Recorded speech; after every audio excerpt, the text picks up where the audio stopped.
بہت اچھا لگتا ہے تجھ سے مانگنا، اے اللہ، ساری زندگی مجھے کسی کا محتاج نہ کرنا۔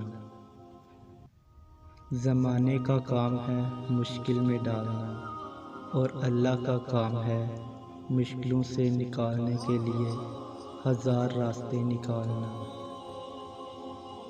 جب اللہ تمہیں کنارے پر لا کھڑا کر دے تو اس پر کامل یقین رکھو، کیونکہ دو چیزیں ہو سکتی ہیں، یا تو وہ تمہیں تھام لے گا یا تمہیں اڑنا سکھا دے گا۔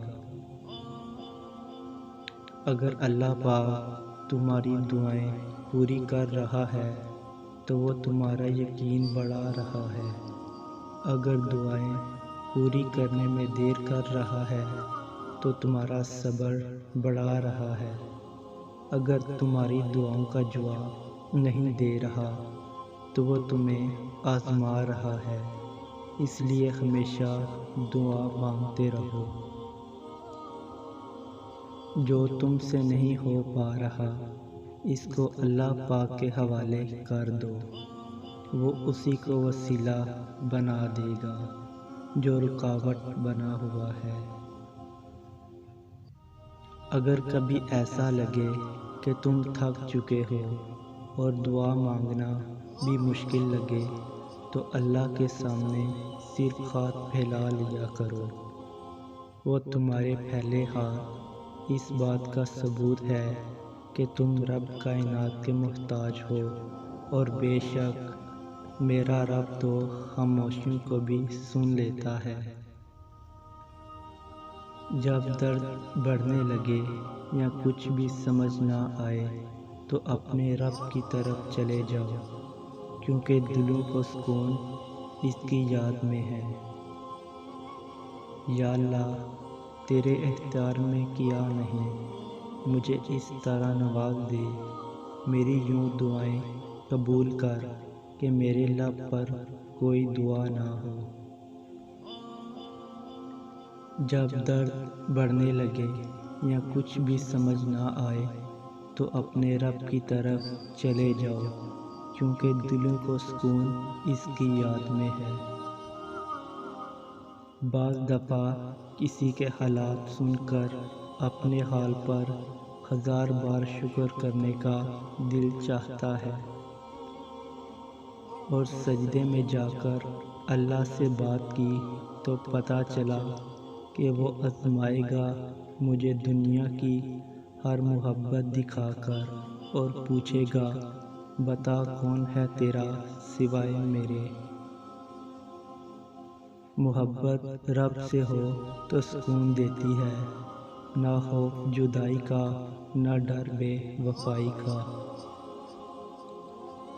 وسیلے اللہ بناتا ہے، کوئی انسان کسی کے لیے وسیلہ نہیں بنتا۔ اللہ تعالیٰ کسی کو ذریعہ بنا دیتا ہے، ورنہ انسان کسی کو کچھ نہیں دے سکتا۔ زندگی جب بھی رلائے تو سمجھ جانا گناہ معاف ہو گئے، زندگی جب ہنسائے تو سمجھ جانا دعا قبول ہو گئی۔ کون کہتا ہے تنہائیاں اچھی نہیں ہوتی، بڑا حسین موقع دیتی ہے خدا سے ملنے کا۔ جب چھوٹے تھے تو بھول جایا کرتے تھے، دنیا کہتی تھی یاد رکھنا سیکھو، بڑے ہوئے تو ہر بات یاد رہتی ہے، دنیا کہتی ہے بھولنا سیکھو۔ پتہ ہے محبت کیا ہے؟ وہ سارا دن ہمارے گناہ دیکھتا رہتا ہے اور ہماری نافرمانیاں دیکھتا رہتا ہے، اور صبح اپنے ہی فرشتوں کے ہاتھوں ہمارا رزق بھیجتا ہے۔ ضروری نہیں کچھ غلط کرنے سے دکھ ملے، بعض اوقات حد سے زیادہ اچھا ہونے کی قیمت چکانی پڑتی ہے۔ چپ سے بڑی کوئی بد دعا نہیں، انسان جب بولتا ہے تو قدرت خاموش رہتی ہے، اور جب بندہ خاموش ہو جاتا ہے تو قدرت انتقام لیتی ہے، اور بے شک اس کا انتقام بہت برا ہوتا ہے۔ نصیب بے شک اللہ کے ہاتھ میں ہے، مگر دعاؤں کا اختیار اس نے ہمیں دیا ہے، اور دعائیں ہی تو ہیں جو تقدیر بدلنے کی طاقت رکھتی ہیں۔ تم حق کی بات کہنے سے مت ڈرو، کیونکہ نہ کوئی تمہیں موت دے سکتا ہے اور نہ کوئی تمہارا رزق کم کر سکتا ہے۔ حد میں رہنا اللہ کی بڑی نعمت ہے۔ پانی حد سے بڑھ جائے تو طوفان بن جاتا ہے، اور آدمی حد سے بڑھ جائے تو شیطان بن جاتا ہے۔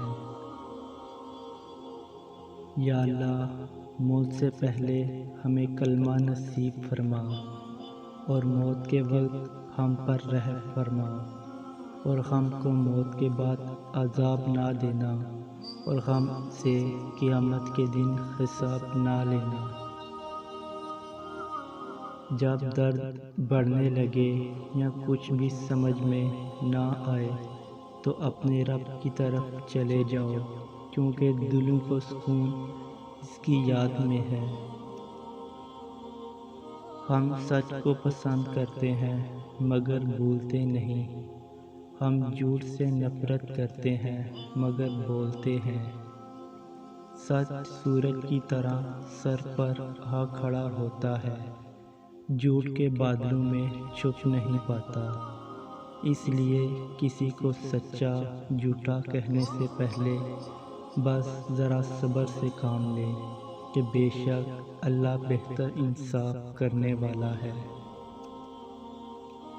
جن لوگوں نے اللہ کو چھوڑ کر دوسروں کو اپنا مددگار بنا رکھا ہے، ان کی مثال مکڑی جیسی ہے۔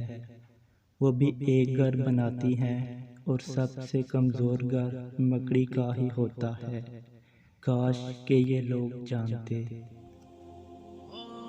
زندگی میں اگر آپ کے انتہائی عزیز اور قریبی لوگ بھی آپ سے دغا کر جائیں، آپ کے خلاف ہو جائیں، تب بھی اگر آپ صبر سے کام لیں اور اللہ پاک پہ کامل بھروسہ رکھیں۔ مشکل ترین کام بہترین لوگوں کے حصے میں آتے ہیں، کیونکہ وہ اسے حل کرنے کی صلاحیت رکھتے ہیں۔ لوگ کہتے ہیں ایسا کیوں یا رب، اتنا ظلم کیوں یا رب، اتنی سختی کیوں؟ مگر اللہ فرماتا ہے، اللہ جو کام کرتا ہے اس کے لیے وہ کسی کے آگے جواب دہ نہیں، اس کی بازی پرست نہیں کی جائے گی۔ قرآن کی آیتوں میں اتنا حسن ہے کہ وہ بے ضمیر لوگوں سے پردہ کر لیتی ہے۔ جو کسی کا برا نہیں چاہتے ان کے ساتھ کوئی برا نہیں کر سکتا۔ یہ میرے رب کا